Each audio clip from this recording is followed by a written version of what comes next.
이번에는 영어의 세 가지 원리에 대해서 설명을 해보도록 하겠습니다.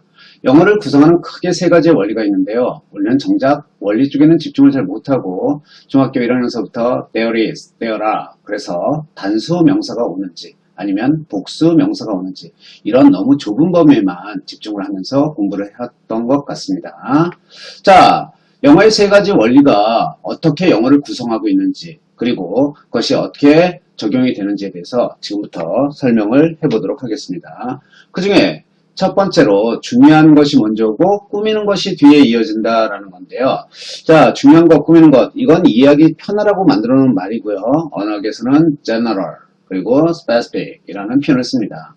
아이들한테 general specific의 원리에 의해서 영어가 이렇게 만들어지고 막 열심히 설명을 했더니요. 역시 아이들이 우와 영어를 영어로 가르쳐요 그러더니 그만두더라고요. 예, 그래서 이해하기 편하라고 중요한 것, 꾸미는 것 이런 표현을 썼고요.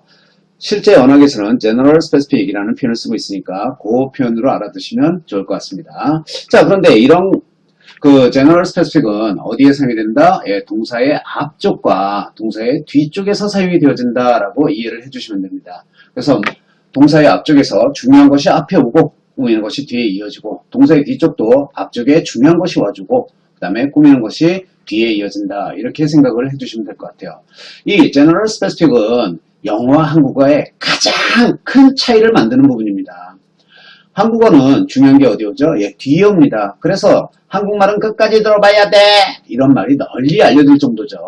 하지만 영어는 정반대로 중요한 게 앞에 있어요. 따라서 뒤쪽으로 가면 갈수록 중요한 정보가 거의 없습니다. 그런데 우리가 한국식으로 영어를 읽었다가는 불필요한 곳에 근거를 잡게 돼서 오히려 엉뚱한 답이 나오기가 쉬운 거죠. 자, 실제 예문을 보고 한번 보도록 하겠습니다. 교실에서 책상 위에 앉아있는 그 남자, 여기에서 가장 중요한 말은 뭘까요? 예, 당연히 그 남자가 되겠죠.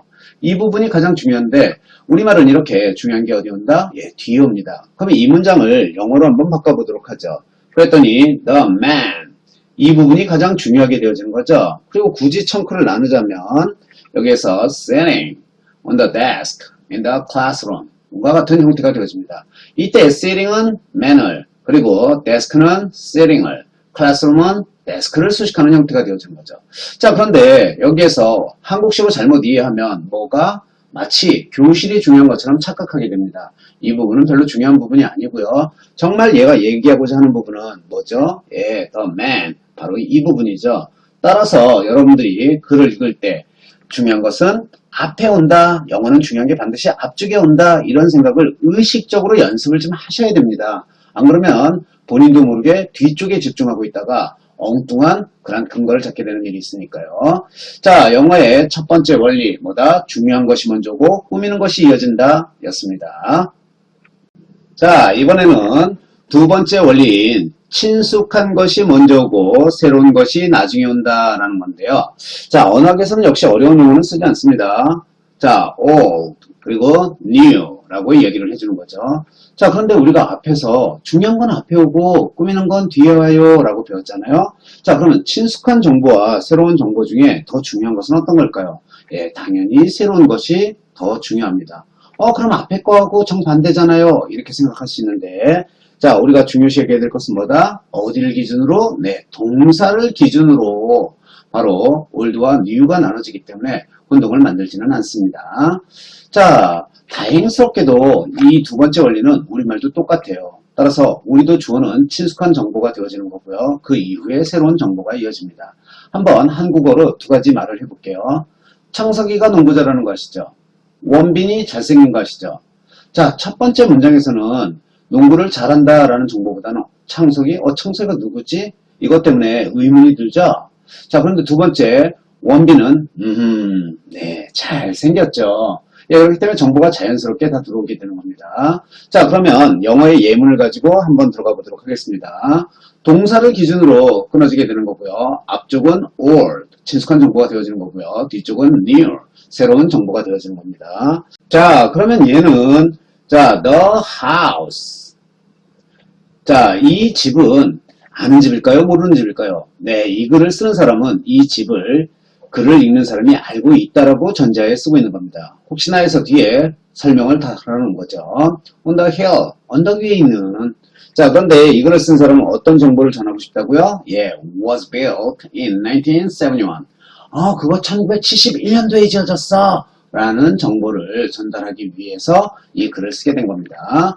자, 그런데 우리가 이렇게 주어 본분은 친숙한 정보가 되어지는데 만약에 주어가 친숙하지 않을 수도 있죠. 그럴 때 영어에서는 A is B 혹은 A means B 이와 같은 형태를 써서 A를 친숙한 B로 설명을 하게 됩니다. 따라서 일반적으로 동사를 기준으로 동사의 앞쪽은 친숙한 정보가 되어지는 거고요. 동사 뒤쪽이 필자의 의도를 담고 있는 중요한 정보가 이어지고 있다. 그래서 우리가 품사편에서 공부했던 것처럼 명사가 상당히 중요하지만 수능을 잘 보려고 한다면 동사가 상당히 중요하게 되는 겁니다. 자, 동사를 기준으로 앞쪽은 친숙한 정보고요. 동사를 기준으로 뒤쪽은 새로운 정보였습니다. 꼭 기억하십시오. 자, 이번에는 세 번째 규칙인 짧은 것이 먼저 오고 긴 것은 나중에 온다라는 원리인데요. 이거는 완전히 오역을 해놨어요. 실제로 언어학에서는 짧다, 길다 이렇게 표현하지 않고요. light, 가벼운, 그리고 heavy, 무거운 이렇게 표현을 합니다. 자, 그런데 우리가 실제로 문장을 보게 되면 문장에서 단어라는 것이 두 개 이상의 단어가 모여서 하나의 품사 역할을 하는 구보다는 그리고 두 개 이상의 단어가 모여서 하나의 품사로 역할을 하는데 거기에 주어 동사가 있는 절보다는 어떻죠? 짧죠? 그리고 이 절, 문장이라고도 하는데 얘가 길게 됩니다. 그래서 일부러 자, 이쪽은 라이트한 정보 쪽으로, 이쪽은 헤비한 정보 쪽으로 가고 있는데 이해하기 편하라고 짧은 것, 긴 것 이렇게 표현을 했습니다. 자, 그런데 이 라이트, 헤비 규칙은 어디에서만 사용이 되냐면 문장 안에서만 사용이 됩니다. 자, general, specific, old, new 이것은 문장과 문장 연결 혹은 문단에서도 사용이 되어지지만 light, heavy는 문장 안에서 즉 period, 마침표가 있는 그 안에서만 사용이 되어집니다. 자, 기본도 그런데 우리 같이 한번 영작을 해볼까요? 오늘의 할 일을 내일로 미루고 내일의 할 일을 모레로 미루고 모레의 할 일을 아싸리 안 하고 너나 공부하나 마찬가지다. 큰일 나죠? 예, 오늘의 할 일을 내일로 미루지 마라 라는 부분을 영작을 한번 해보도록 하겠습니다. 자, 너무 걱정하지 마세요. 여기 쓰여져 있으니까.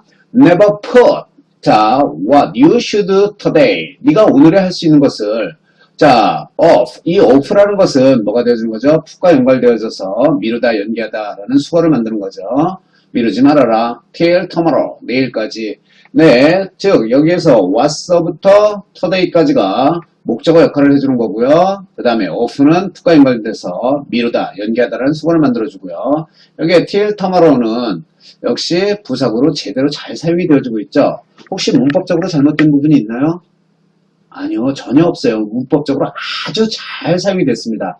하지만 문제는 뭐냐면 네이티브는 절대 이와 같은 표현을 쓰지 않는다는 거죠. 그 이유에 대해서 지금부터 설명을 하겠습니다. 자, 여기 what절은 앞에 있는 put의 목적어로 사용이 되어진 거죠. 그리고 off는 아까도 말했다시피 put과 연관되어져서 미루다, 연기하다. 그리고 이때 till tomorrow라는 이 부사구는 put을 수식합니다. 이렇게 여러 개의 어구가 동시에 하나의 어구를 수식하게 됐을 때 이때 작용되는 법칙이 바로 라이트, 헤비 규칙입니다. 자, 편의상 여기다 넘버링을 붙여볼게요. 얘를 1번이라고 하고요. 얘를 2번이라고 하고요. 그리고 얘를 3번이라고 해보겠습니다. 자, 몇 번이 제일 짧죠? 네, 그렇죠.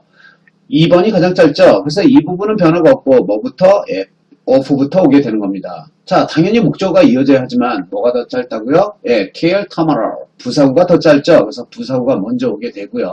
긴 목적어가 뒤에 이어지는 what you should do today. 이 형태가 뒤로 와주는 이러한 형태의 문장밖에 구경을 할 수가 없는 겁니다. 자, 그래서 네이티브는 동시 수식이 이어지면 그 순서를 짧은 걸 먼저 써놓고 긴 걸 나중에 써놓는 규칙이 있다라고 알아두시면 좋습니다. 이렇게 원리라는 것은 단순한 문법 그 위에 있는 거기 때문에 원리와 문법이 충돌하게 되면 당연히 원리를 먼저 따르게 되는 겁니다. 자, 또 다른 문장을 한번 보도록 하죠. 자, there is a man. 자, 사람이 있어요. at the door. 문에 who which sells the book. 자, 뭐가 답일까요? 당연히 who가 답이죠. 자, 그런데 우리는 관계사절 앞에 오는 것을 선행사라고 얘기를 하죠. 그런데 여기는 지금 뭐가 보이죠? 예, door라는 게 보입니다. 그런데 도대체 왜 who가 답일까요? 그 이유는 여기에서 at the door 이 부분도 man 얘를 수식해 주는 거고요. who도 man 얘를 수식해 주는 거죠. 이렇게 됐을 때 at the door는 구고 who는 절이기 때문에 구가 훨씬 더 가볍죠. 그래서 절 앞에 위치하게 됩니다. 우리는 당연히 여기 있는 이 구가 어느 쪽으로요? 이 at the door 이 부분이 문장 끝으로 가 있으면 상당히 이해를 잘하게 됩니다. 그런데 그건 한국식 영어지 네이티브가 쓰는 영어가 아니에요. 그래서 이렇게 쓰지 않고요. 네이티브는 구가 더 짧기 때문에 절 앞에 구를 위치시킵니다. 이래서 어떤 일이 발생한다고요? 네, 바로 여기에 있는 이 선행사가 바로 관계사와 분리되어져서 앞쪽으로 쭉 더 이동되어지는 이러한 형태가 발생이 되는 겁니다. 자, 우리가 단어를 다 알고 있는데도 이상하게 해석이 잘 안 돼. 이런 경우는 주로 라이트 헤비 규칙과 연결되는 경우가 많으니까요. 이 부분을 꼭 기억했다가 혹시 라이트 헤비 규칙이 아닌가라고 꼭 좀 확인을 해 보시기 바랍니다. 자, 이것으로써 영어를 구성하는 세 가지 원리에 대해서 알아봤습니다.